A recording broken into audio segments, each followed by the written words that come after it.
जय जगन्नाथ नमस्कार welcome to RBT support मु राधा सारा आपण मानक सामने नुआ टॉपिक नुआ वीडियो आज टॉपिक अष्टम वेतन आयोग बा 8th पे कमिशन संपर्क रे कोन रही लेटेस्ट अपडेट से संपर्क रे आज वीडियो रे डिटेल्स आलोचना करबा। वीडियो टी शेष पर्यंत देखंतु। चैनल टी सब्सक्राइब करनथिले सब्सक्राइब करे नोटिफिकेशन बेल ऑन करन जा फल रे जते बेले ए चैनल रे अपडेट वीडियो आसीबो प्रथमे नोटिफिकेशन दे आपन को सूचना मिल जिवो। वीडियो टी भल लागिथिले अधिक रो अधिक हाइप दियन। समस्त सरकारी कर्मचारी कर आशा अष्टम वेतन आयोग बा 8th पे कमिशन यथाशीघ्र लागू हेबा उचित, किंतु वर्तमान 8th पे कमिशन बा अष्टम वेतन आयोग स्थिति बा स्टेटस कौन रही। जुलाई 21 तारिख लोकसभा रे एक अनस्टार्ड क्वेश्चन आसीथिला। क्वेश्चन नंबर होची 150 जहा कि government of India ministry of finance department of expenditure द्वारा प्रकाशित। ए क्वेश्चन करथिले किए माननीय एमपी श्री टी.आर. बालू एवं आनंद भदौरिया। माननीय एमपी अष्टम वेतन आयोग 8th सेंट्रल पे कमिशन संपर्क में केतक प्रश्न करथिले। से प्रश्नर उत्तर कौन रखा जाइतिला डिटेल्स से विषय रे हमें जानिदबा।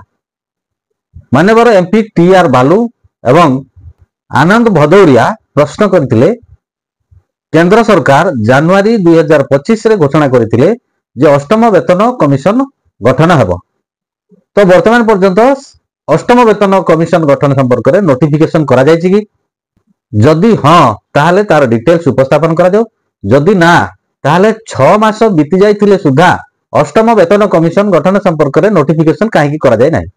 तृतीय प्रश्न थिला केबे 8th सेंट्रल पे कमिशन गठन हेबो एवं नोटिफिकेशन आसीबो, केबे तार मेंबर्स एवं चेयरपर्सन नियुक्ति हेबो एवं केबे सुधा 8th सेंट्रल पे कमिशन रो टर्म्स ऑफ रेफरेंस आसीबो एवं 4 नंबर पॉइंट थिला केबे सुधा सरकारी कर्मचारी मानकर रिवाइज्ड स्केल ऑफ पे लागू करा दिबो।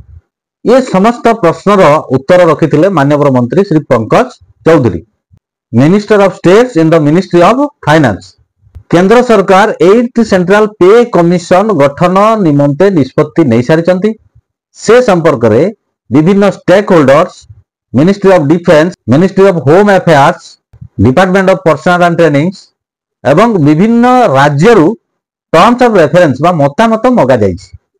परवर्ती प्रश्नर उत्तर रखी माननीय मंत्री पंकज चौधरी कहथिले केंद्र सरकार तरफरु 8th सेंट्रल पे कमिशन रो नोटिफिकेशन परे से कमिशन रो चेयरपर्सन एवं मेंबर मानक नियुक्ति दिया जिवो। 8th पे कमिशन गठन परे कमिशन रो रेकमेंडेशन जोटा कि टर्म्स ऑफ रेफरेंस को केंद्र सरकार ग्रहण कला परे अष्टम वेतन आयोग बा 8th सेंट्रल पे कमिशन को घोषणा करा जिवो एवं लागू करा जिवो। एथुरु स्पष्ट हला वर्तमान पर्यंत केंद्र सरकार केवल 8th सेंट्रल पे कमिशन गठन होबा पई घोषणा करचंती, किंतु सेति पई नोटिफिकेशन आसी नाही, कमिटी रो चेयरपर्सन किंबा मेंबर मानकर नियुक्ति हे नाही। तेनु अष्टम वेतन आयोग बा 8th सेंट्रल पे कमिशन लागू होबारे विलंब संभावना सृष्टि होइछि। केंद्र सरकार केवल घोषणा करचंती 8th पे कमिशन गठन होबो। तो 8th पे कमिशन नोटिफिकेशन आसीबो, तार मेंबर्स एवं चेयरपर्सन नियुक्ति हेबे, से माने गोटे टर्म्स ऑफ रेफरेंस आनिबे जोटा कि रेकमेंडेशन को कमिटी रो रेकमेंडेशन, कमिटी रो रेकमेंडेशन टर्म्स ऑफ रेफरेंस सरकार को देबे, सरकार विधिबद्ध निष्पत्ति नेबे एवं ताकू सरकारी कर्मचारी मानक उद्देश्य रे लागू करिवे। तो ये जो प्रक्रिया वर्तमान प्राथमिक अवस्था रे अछि, मु पूर्व वीडियो रे मध्ये कहिथिली जे ये कमिशन रो ऑफिशियल नियुक्ति प्रक्रिया चालू रहिछि, से प्रक्रिया सरी नाही। तापरे केंद्र सरकार कमिटी गठन संपर्क में विधिबद्ध गोटे नोटिफिकेशन आनिबो, तापरे जाई कि कमिटी रो मेंबर्स एवं चेयरपर्सन नियुक्ति हेबे। कमिटी रो नोटिफिकेशन एवं कमिटी रो टर्म्स ऑफ रेफरेंस एवं सेंट्रल गवर्नमेंट रो अप्रूवल परे रिवाइज्ड स्केल ऑफ पे जोटा कि एम्प्लॉइज मानक उद्देश्य रे केंद्र सरकारी कर्मचारी मानक पई लागू करिवे।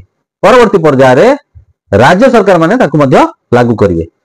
आशा कर वीडियो आपण मानक इन्फॉर्मेटिव होइतबो। चैनल टी सब्सक्राइब करनथिले सब्सक्राइब करे नोटिफिकेशन बेल ऑन करंतु जा फल रे जते बेले चैनल अपडेट वीडियो आसीबो प्रथमे नोटिफिकेशन ने आपनको सूचना मिल जिवो। वीडियो टी भल लागिथिले अधिक रो अधिक हाइप्स दियंतु।